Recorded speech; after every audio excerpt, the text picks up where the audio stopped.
back in the kitchen. Titus cooks. Somehow he gets around to it, getting stuff ready. Welcome. Working on some Cajun things today. This one, not typically known as Cajun, but I ate it in a Cajun restaurant years ago in a bigger city than Wenatchee, and I loved it. It was breakfast. It was taking an old standard from the South, probably from Texas or Oklahoma area, chicken fried steak, but we're developing it into our own Cajun style steak. So it's a breakfast meal. So good, so easy to make. Let's get going. So we're gonna do, since we're doing breakfast, we're gonna start with some potatoes first. So I've got a pan going, nice and hot. I'm going to put some oil in there. And in the meantime, what I've done is I have, these are Yukon potatoes. And what we do is we boil them so they're nice and soft, and then we're gonna mash them like this. And so we call these smashed potatoes. So they're really easy. Malachi, we got a camera going there. Okay, so we smash them down. That's the one. Boy. Okay, and then I'm just gonna slide them into that pan like that. Notice that oil is really hot. That's what we want. They're just gonna start frying up, get all crispy. And you can do these ahead of time. Do them the day before so they're nice and cool.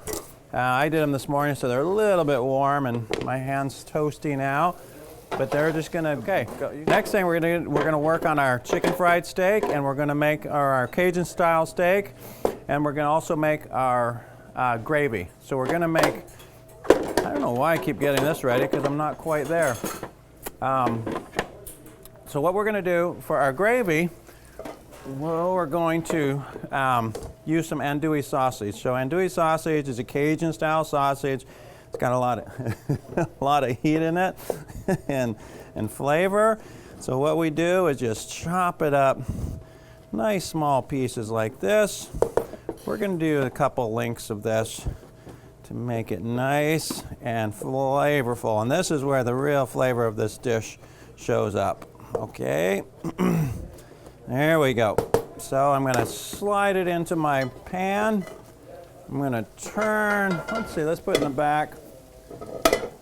We got that going. I'll put a little bit of oil. Now if you have, let's say, I've got some clarified butter. So let's use some of our clarified butter, because clarified butter, if you remember, it can heat to a higher temperature.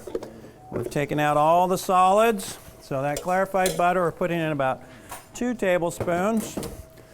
We'll do about, I think that's a good start. And what it's going to do is it's going to cook.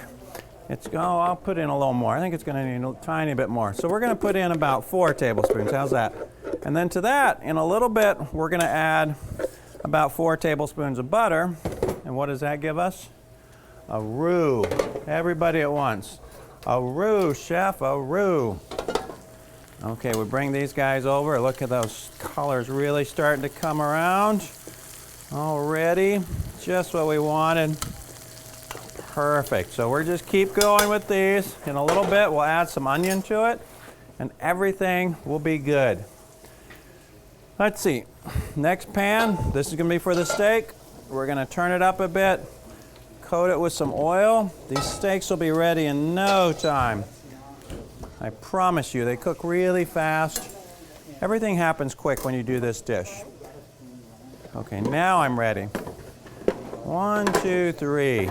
So we're going to do our dipping process, which is flour, and then our egg and milk, and then our flour. So the flour is going to be the same mixture in both ones, okay? So we're going with some, I'll just start with maybe 2 cups of flour, and I'm going to mix it all first, and then I'll divide this flour between this one and this one.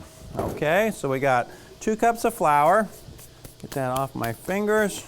I'm going to put in let's put about ½ tablespoon of paprika. That's going to give it a little bit of, tiny bit of paprika flavor, but also some nice color to it. Some garlic and onion, either powder or granulated. About ½ tablespoon of each one. Half there, half here. This is garlic, half tablespoon. And then let's do some salt and pepper because we have to give it a little more seasoning. So let's go a tablespoon of salt, tablespoon and a half. Changed my mind mid-sentence. And then about a teaspoon of pepper. We're just going to mix all that together, and that gives us a really nicely seasoned flour. And I know a lot of you probably don't like the idea of tasting or eating flour, but since as a child I used to eat chalk, I can eat anything. And you taste it, you really want to taste it just to make sure it's not too salty, that the seasonings are all there, and that's really good. I like that. I'm pretty happy with that seasoned flour I already made. So, good. Our seasoned flour. Now all we need is our milk mixture, and we're about ready to go. Okay, but remember I have to multitask here. All right, make sure I turn everything down. Don't want anything burning. Oh yeah. Okay, so now you see our sausage. Sausage all cooked. That butter is butter's all melted and ready to be turned into a roux. Get some of that off of my hands. Okay, then let's go with our 4 tablespoons of flour, which we all know 4 tablespoons turns out to be a 1/4 cup, correct? Right, chef. So now we add our flour to our roux. There we go. And you see that color in there, that nice brown color? That's what we're looking for on this one. Down on the bottom, is that camera on? There we go. Down on the bottom, there's all these like particles that we're cooking and getting some great flavor. And we're almost deglazing the pan with this roux. And we're just gonna let that cook a little bit. We'll add milk to it, a little milk, a little cream, salt and pepper, and we're ready to go. Okay, so let's do, in this middle one, our mixture. So I'm going about a cup of milk, because we're not gonna do too many of these. And we're gonna do an egg. Let's do 2 eggs. We're gonna get a nice little egg coating on this. And believe me, it might seem like there's a lot of work, and I don't have buttermilk, so I'm adding a little bit of lemon juice, about a tablespoon to that. And what that does, it kind of turns it into a poor man's buttermilk. If you need to make poor man's buttermilk, it's just because you haven't gone to the store and bought buttermilk. Nobody buys buttermilk, ever. Even when they need it, they don't buy it. They say, oh, I'll just put lemon juice in my milk. Okay, so here I have some steak, and this steak is nicely, oh, I forgot 2 things in this. Crazy that I forget these things. So in the flour, we want to put a little bit of baking powder and a little bit of baking soda. Okay, and that's going to help this puff up a bit when we cook our what do you call it? Chicken fried steak. So they call it chicken fried steak or country fried steak. We're calling it Cajun fried steak, and it has nothing to do with chicken. Really doesn't. It's all beef. So don't. All right, look at those potatoes, almost there. So nice. Our roux is ready to go. In fact, with the roux, we're going to go ahead and add some milk to that, and it's going to thicken up. We're using whole milk, and then you can add some cream to that if you want to. Looky there. I think I'm probably going to need more milk. Thought I'd be in good shape, but that'd be great. See, Lori hops to it. I love that. Love having a para-pro that knows what she's up to. Okay. So this, the gravy is so simple. It's basically roux, milk, and a little flavoring. That's going to thicken. Our potatoes are almost ready. So right before we do our steak, I'm going to throw a little bit of onion. Thank you, my dear. You're welcome. Lori. She's magic. Magical Lori. Okay, real quick, I'm going to cut up some onion and put it in with these potatoes just for that special onion flavor that we get when we add onions to things. All right, so I'm just going to do a long kind of slice like this. Really quick. I feel like I'm under the gun today. Still so mad at myself for thinking I forgot my computer at home. I'm not going to live it down. Okay, now look at those potatoes and those onions. So those are going to be ready in a couple minutes. We'll season them right at the end, and we'll set up our plates, and we're ready to go. Okay, so now I'm ready. Finally, this is how I work best, when I look like I'm panicked.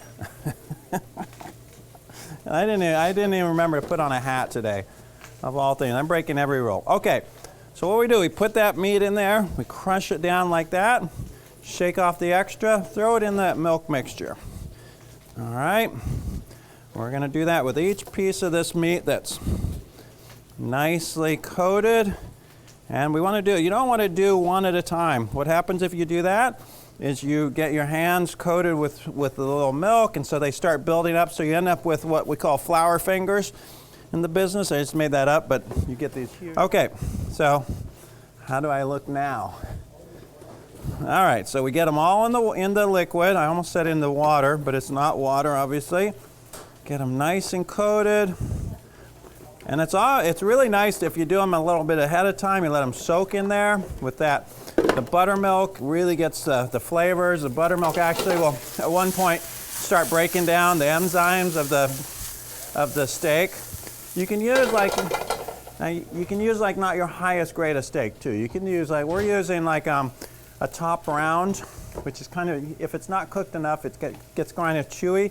But since it's so nicely thinly sliced, and you can pound it if you need to, but you're going to be able to bite into it and chew it. And these types of steak are supposed to have a little bit of chew to them, right? There's always enough. You don't want to use like a filet mignon, because that just kind of melts in your mouth, and it doesn't go with this steak. You need something that can hold on to. All right. All right. I just like doing this on camera. I feel like. And hey, Dad, look, I made something of myself. I'm able to saute. All right, so now the next thing we'll do, right into the second batch of flour. And you could actually, you could just do a tooth dip method and just move this one over there. But when you're doing a lot of it, you've got to make sure that you can go fast and not slow yourself down. Okay, there's a couple smaller pieces here. Work those. That's going to be a funky looking piece. That's the one we'll feed to the employees. Employee meal, the bane of my existence. Who wants to feed employees? That's what I always said. Stop at McDonald's on your way to work. Get something to eat. Just don't show up hungry. Okay, see what I'm talking about? Flour fingers? Look how quick that happens. So if you're doing it and you're just like dipping in here and here, and then back, your hands get really, but the one thing that's cool about flour fingers is you can actually dip that finger in really hot oil and fry that little, then you just pull that tip off. Don't do that at home. I'm teasing you. I'm making a joke about injuring yourself severely. I guess I should just stop with that. Chef, halt with that tomfoolery. Okay, we're almost done. That was a lot of meat there. Okay, see, now they're all nicely coated. We got our pan hot. We got the pans nice and hot, and there's some oil in there. The potatoes are ready. I'm looking back at their that stuff in the back, which is gravy, biscuits and gravy. I'm gonna I didn't bring a trash can, so you don't have to get one right now. Just gonna wipe my hands off there. Now we're ready to go. Let's see what happens.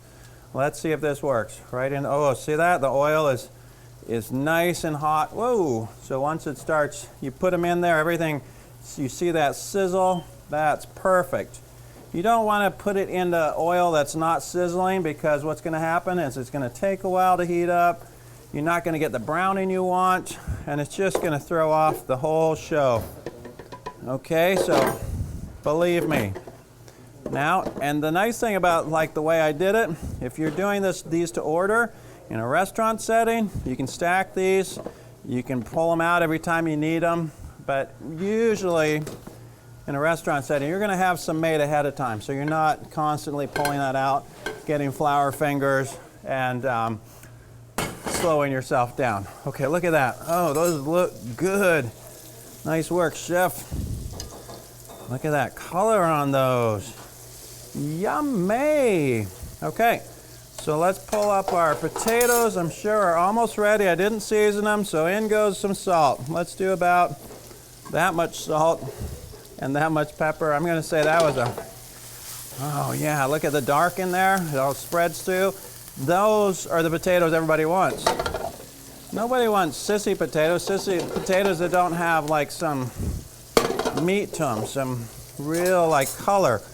Oh, this is all coming together. That gravy.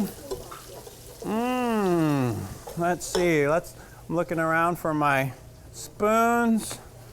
Hey, you want to grab me those spoons right there, Elgin? Thank you, brother. Nice. You are the man. Okay, last thing I'm going to do, because we're ready to go. Guess what I didn't do? Exactly. I saved it to the very end. I seasoned. So I'm seasoning the gravy, salt and pepper. Now look at that. How nice and thick it is. That's gravy. That's what you want for biscuits and gravy right there. You want anything that looks any different than that. And I seasoned it just right. Kind of like the Three Bears. Right? They season their potatoes, their porridge, just right. And now look at those. I mean, you can't really go wrong with this. This is a good way to start cooking some Cajun food because it just looks so good. Of course, now I have to sneeze. Achoo. Excuse me. I sneezed into my arm, so don't worry. So that's nice and thick. If it's too thick for you, go ahead and thin it out with a little milk. So what we'll do, I've got a plate here. Now you're gonna think, Chef, that's a lot of the same color. And you're right, there's a lot of the same colors here. But you can, take what you need there. So we're gonna add to this gravy a little bit of green. That's dry parsley. Oh, that sneeze, man. It kind of woke me up, shook me up. Okay. So let's go with some potatoes. And we got to taste those to make sure they're seasoned correctly. So there's a lot of like eating when you're a chef. There's a lot of eating, and that's why a lot of chefs carry a little extra load. Put it politely. Not me. I work out. I'm at the gym. Okay. And so breakfast is one of those meals, you pile it on, people love it. They love to see a lot of food. They like to feel like that's the one meal that they can eat and feel good about themselves. Okay, so let's go. We got the potatoes. We get some of this perfectly cooked beef, Cajun style beef. Perfect, Kitus. Proud of you, my son. All right, and then gravy, that was the other thing. So I'm thinking that maybe that's a little too thick. So let's just thin it out a tiny bit. Oh, there we go. That's about a 1/4 cup. And that's already pretty warm in there, so I'm not gonna worry about heating it up again, because you guys, I'm sure you're getting tired of listening to me today. All right, and then we will do the coup de grace. Okay, right over the top. We want it over the steak, but you get it on top of the potatoes too, there's not a problem. You just slather that on there. And that's gonna show up at a table, and there's gonna be people saying ooh, and there's gonna be people saying ah. There won't be one person saying ooh and ah, there'll be two groups of people, two very distinct groups of people. You'll have your oohs and you'll have your ahs. All right? And then the last thing we'll do, maybe we'll throw on a little of our Trinity as a garnish. So remember, our Holy Trinity is our bell peppers, green bell pepper. We've got some cabbage. I mean, not cabbage. Come on, Chef, what's wrong with you? What's wrong with you today, boy? We're gonna cut up some celery, and this will just be a garnish. And actually, this would be really good if you pickled some. A nice bit of pickled Trinity would be really great. Get out of the way there, onion. Okay, we're almost done. I'm sure I'm over my time allotment, but unless there's any breaking news coming in, we will just continue with the programming as scheduled. Watched a great car chase on TV last night. always tuned into KTLA down in LA because they always show the car chases. So that was a good one. Thanks whoever's in jail for a spectacular car chase through the valley yesterday.